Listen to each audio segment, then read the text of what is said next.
She says, hold on as tight as you can. My mama raised me to be an Iron Man. I was in a terrible plane crash in 1981 and completely paralyzed. I could do nothing. All I could do was blink my eyes. Most hurt the doctors offered once on I might, and they emphasized the word might when they sit in a wheelchair and blink my eyes. I was told I would never breathe on my own again without a respirator. As you can well see, I'm sitting here breathing.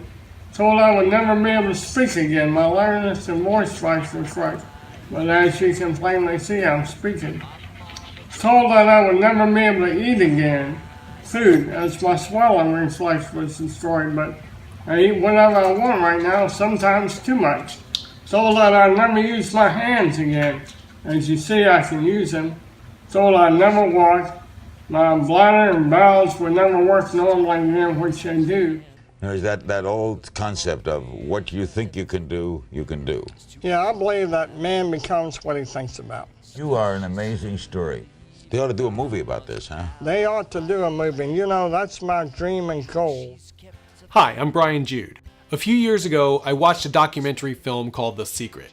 The one part of the film that had the greatest impact on me was when this man spoke, Morris E. Goodman. Morris was a self-made business success who rose to the top of his field and then nearly lost it all when he crashed an airplane and was left paralyzed from head to toe. The doctors had figured him for dead. But Morris was fully conscious and he had a plan. He decided if he could survive the crash, he could make a full recovery.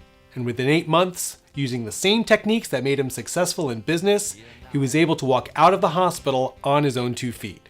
His story amazed me, and I just had to know more. I wanted to know how exactly he did it, what was the emotional journey that he took, who supported him, and what stood in his way.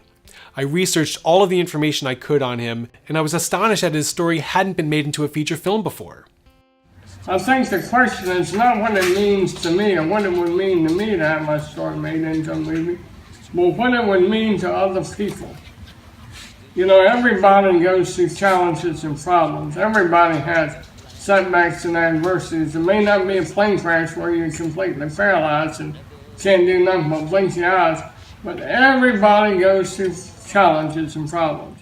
I'm not the only one who's been influenced by Morris. Every week I get emails, Facebook posts, and tweets from people all over the world who have told me how much Morris has inspired them as well, and how much they want to see this film get made. Big thank you to Morris Goodman. His story has truly inspired me to believe that anything is possible if you put your mind to it. And I'd just like to say a massive thank you to Brian Jude also. They all believe, as do I, that if Morris could crash a plane and learn to walk again, then anybody can do anything. Brian's doing a movie about the Miracle Man, and I really believe in this film.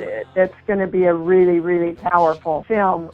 I can't imagine that some great actor wouldn't want to chew off that part. We need more mainstream movies about miracles. You know, the more stories we can get out about miracles, the more the collective consciousness goes, oh, well, it's real. So if my story can help people all over this world, that's the main thing for me. That's what's important to me. It's not what it can mean to me, but what it can mean for other people. Now I hold on as tight as I can, 'cause mama didn't raise me up to be a quitting man.